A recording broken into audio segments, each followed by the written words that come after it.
Tiananmen Square. Why? Why?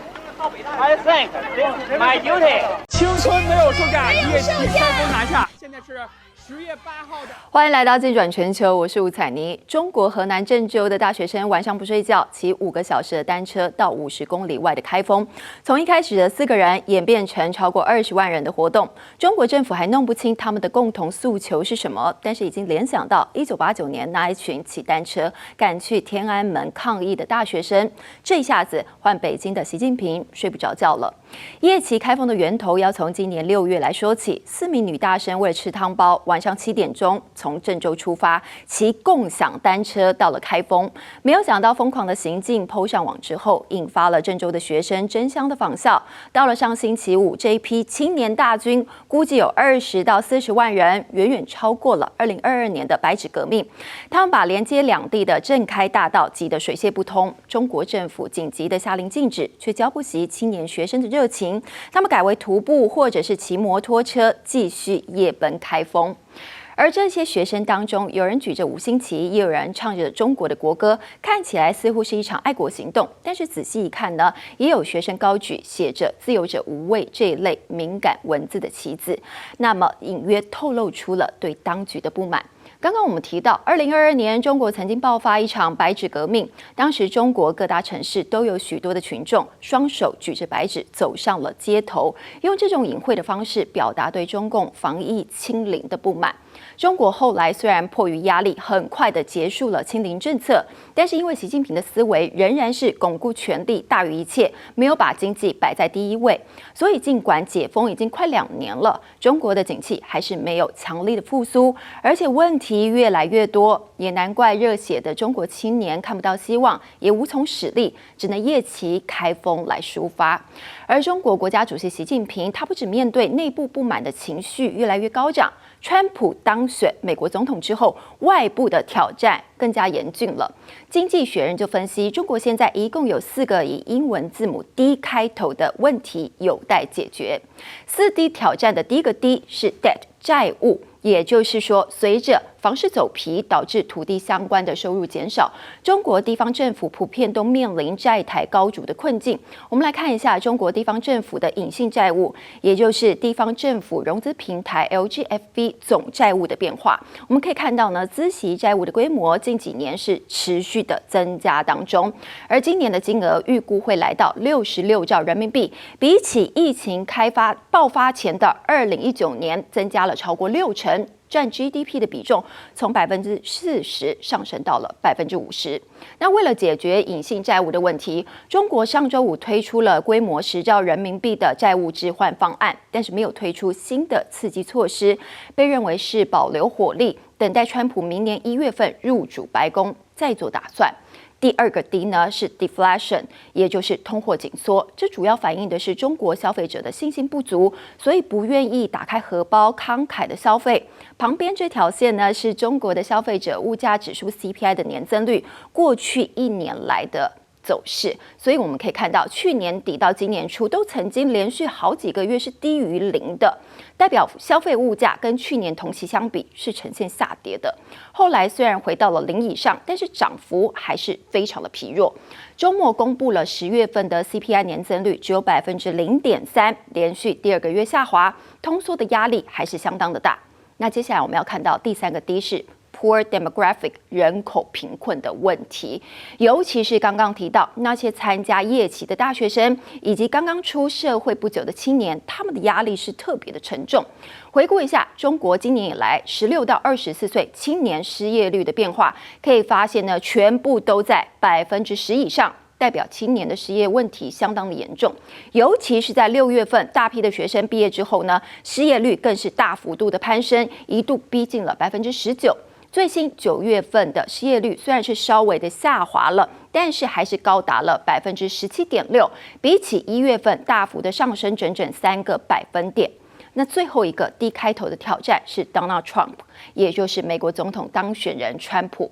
他已经扬言回国白宫之后，要对中国进口的商品要课征高达60%的关税。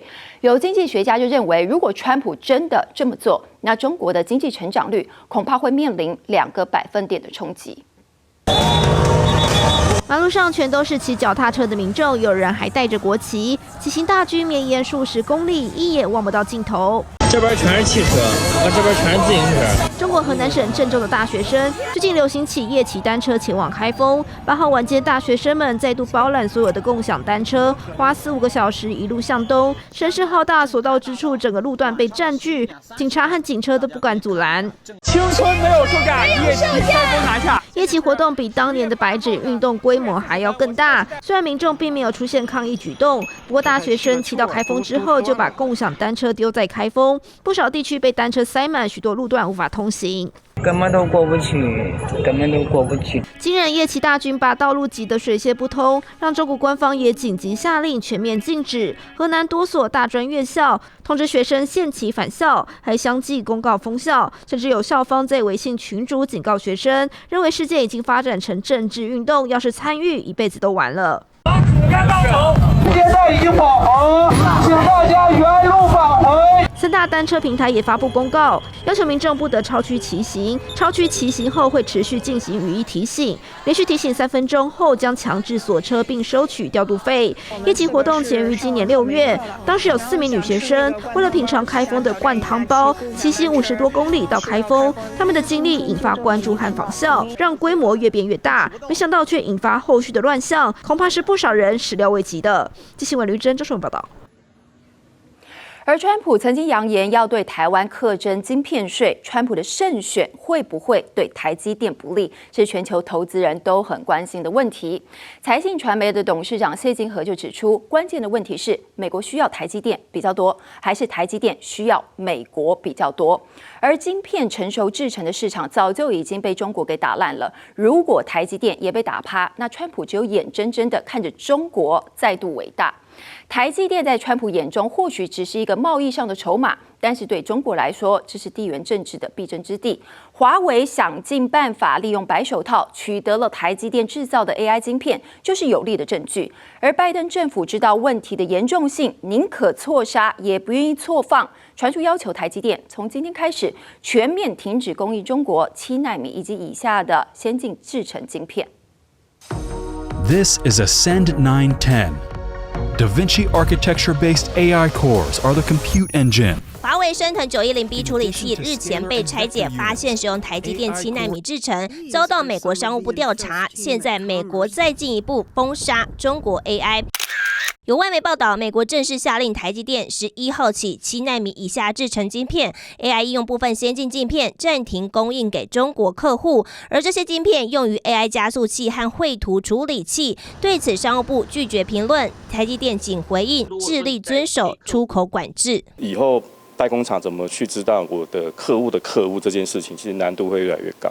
好，因为下单的时候其实可能是另外一家公司，然后他不告诉你他的意图。学者分析，即使如此，华为白手套事件还是有可能上演。接下来，中国手机汽车发展可能会出现迟缓，而随着美中科技战持续延烧，台积电美国亚利桑那厂也有新进展。外媒指出，12月6号即将举办完工典礼，到时候现任美国总统拜登、未来总统川普有机会同框。台积电创办人张忠谋、董事长魏哲嘉也将现身，还有机会看到台积电重要客户苹果执行长库克、辉达创办人黄仁勋。美国的扩厂会遇到一些劳工的问题、成本的问题，甚至是同业在竞争人才的这些问题。美国厂完工在即，却传出收到禁止供应中国禁令。台积电11号股价以1080元开出后，一度下跌15元。美中对抗持续升温，连带影响台湾股市。今新闻陈湘文、布家珍采访报道。川普2.0登场，国际地缘政治可能要改从交易来思考，但是未必对台湾不利。台湾符合美国的利益，美国也有台湾需要的东西，双方是各取所需。年底之前即将抵台的 M1 主力战车，正是川普总统任内批准的。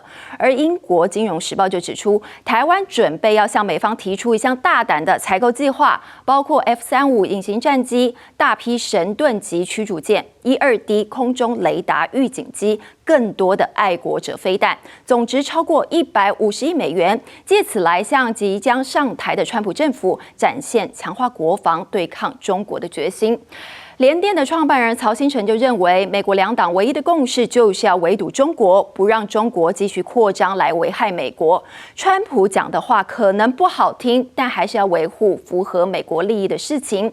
而台湾的独立自主、台湾海峡中立是美国以及自由世界的重大利益，没有理由相信美国换一个总统就把重大的利益给抛弃掉。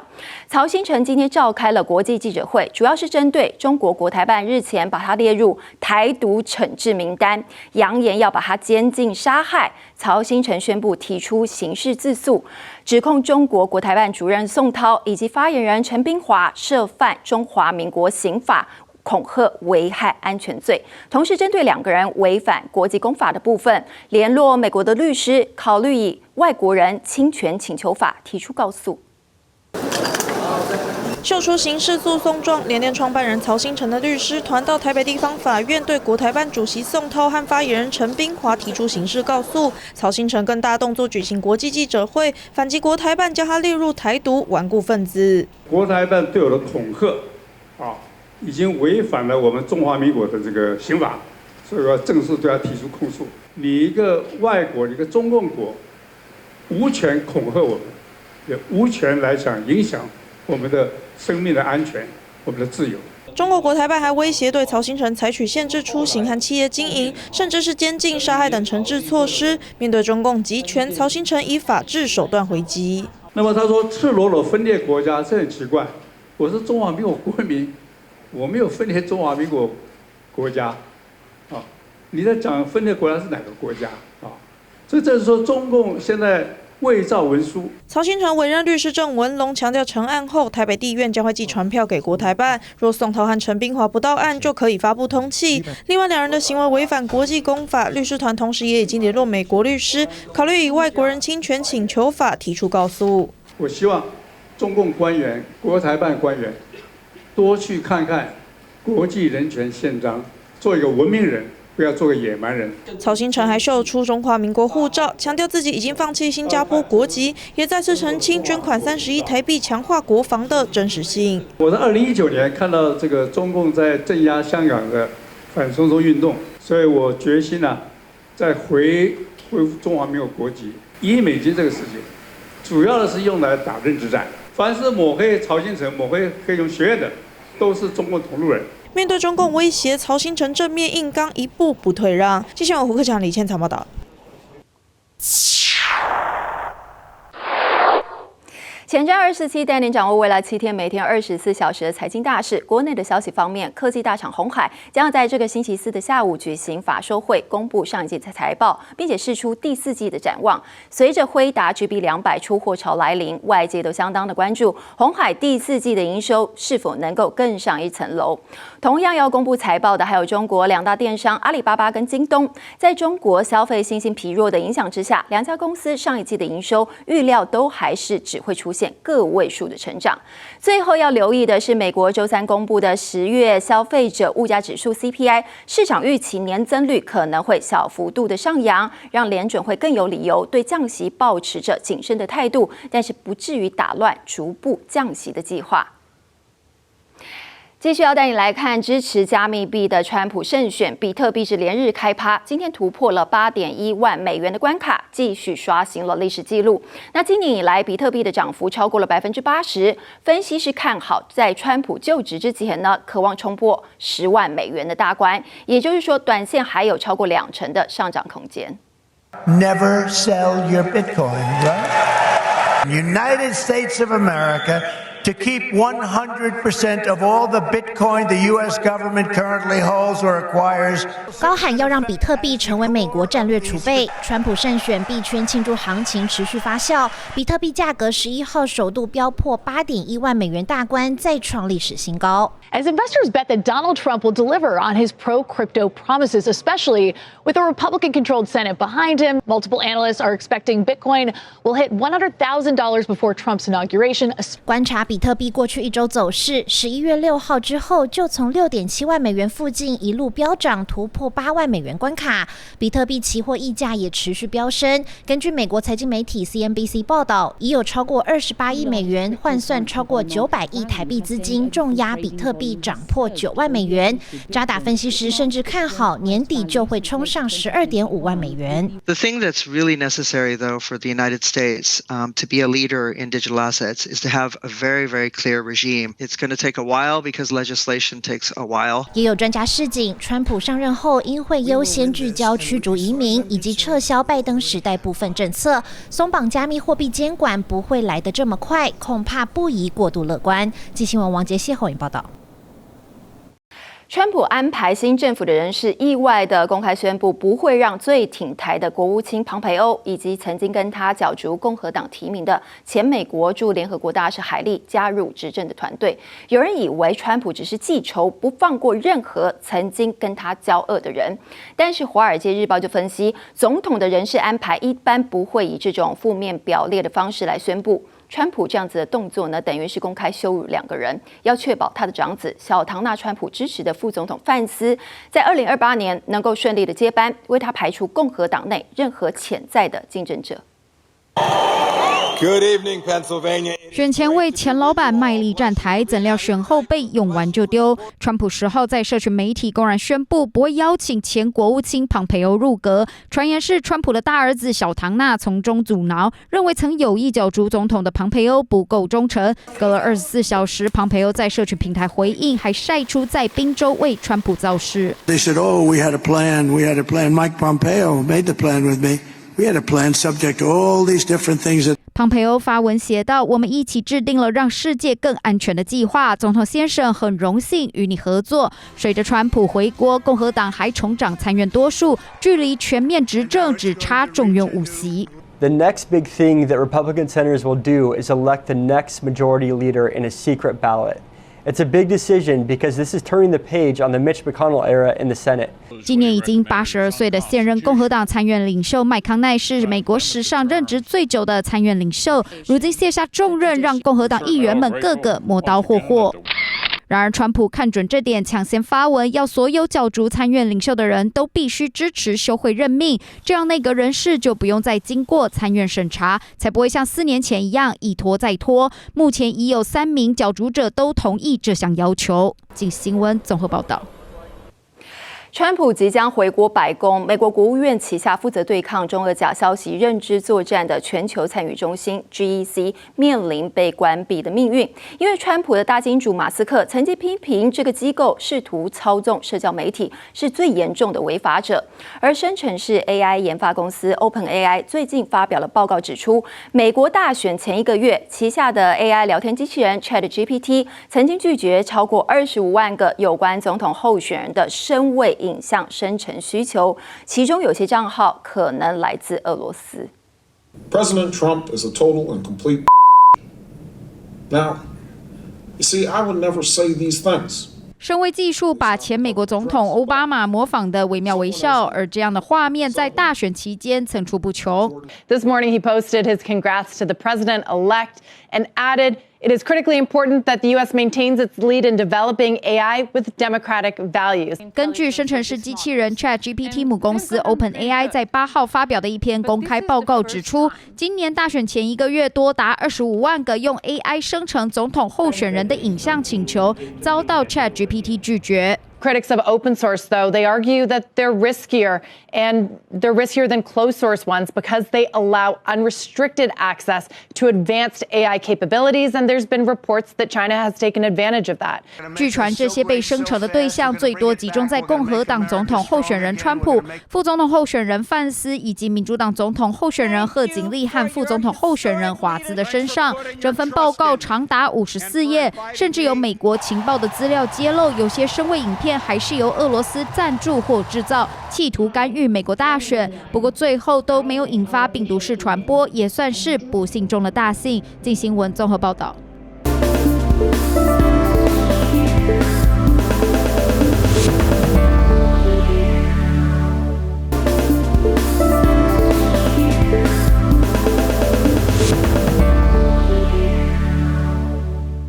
古巴最近灾难不断，才刚刚遭到了飓风的洗礼，电网崩溃，在10号又遭遇了连续强震，主震的瑞士规模高达6.8，不少老旧的建筑物受损倒塌，数以千计的居民逃到大街上避难。当地的居民就指出，这是他们有生以来经历过最强烈的地震。眼前建筑不敌强震猛烈摇晃，结构支离破碎。现场扬起巨大烟尘，宛如刚被轰炸过。古巴东南部外海，当地时间10号发生2次强烈地震，主震规模达6.8，震源深度只有14公里，属于极浅层地震。第二大城圣地亚哥非常有感。El movimiento desde el piso, entonces corrí para el baño el segundo. El sismo anterior no fue tan fuerte como este. Esto dos que sentimos hoy。在规模6.8主震发生前1小时，先测得5.9规模地震，当地许多老旧建筑物不堪一击，有的围墙直接坍塌，满地砖头和碎石，有的整片屋瓦掉落，数千人逃到大街上避难。地震威力之大，邻近的佛州迈阿密也感受到摇晃。古巴最近天灾不断，从10月底开始，接连遭2个飓风肆虐，首都哈瓦那超过400栋房屋受损，全国电网瘫痪。再加上古巴原本就饱受能源危机之苦，时不时就大停电。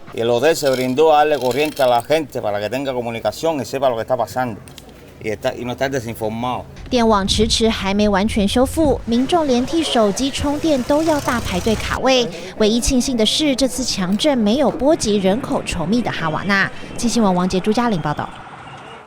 西班牙东南部上个月底遭遇世纪洪灾，超过220人不幸罹难，到现在都还有超过70个人下落不明。西班牙各地的民众不满当局从预警到救灾全部都慢半拍，串联上街抗议。重灾区瓦伦西亚还爆发了严重的警民冲突。示威群众愤怒将警察逼到角落，双方一阵僵持不下后，警方却开始持警棍前进反击。桌椅狠狠砸向警方，之后街道上多处起火燃烧，火爆冲突场面发生在西班牙东南部瓦伦西亚。1周前才经历当地史上最严重的洪灾，民众9号高喊杀人犯口号走上街头，和平抗议瞬间变调，民众大骂政府从预警到救灾全都慢半拍。The regional government didn't warn on time for the flooding.Didn't respond on time, didn't get the help from the central government on time. 有灾民甚至12个小时后才收到预警简讯，灾民用泥巴留下手印，讽刺政府罔顾人命。根据西班牙媒体报道，当天至少有13万人走上街头。Es un fenómeno meteorológico y claro que no se podría haber evitado, pero la magnitud de las consecuencias sí. 10月29号，毁灭性豪雨灌爆瓦伦西亚，80个大小城镇满目疮痍，大水至少导致220人罹难。超过70人至今下落不明。Y a pesar de que estoy agotada, no he dormido nada, tengo mucha ansiedad, estoy aquí para exigir respuestas, porque esto no es normal. 面对争议，西班牙中央政府以及自治区政府将责任互踢皮球，冲突在警方清场下暂时落幕，灾民的悲伤及愤怒丝毫未减。金新闻综合报道。每周一到周五晚上9点半，请持续锁定86台精转全球节目。最后带你到非洲的沙漠，精转全球，感谢你今天的收看，我们下次再会。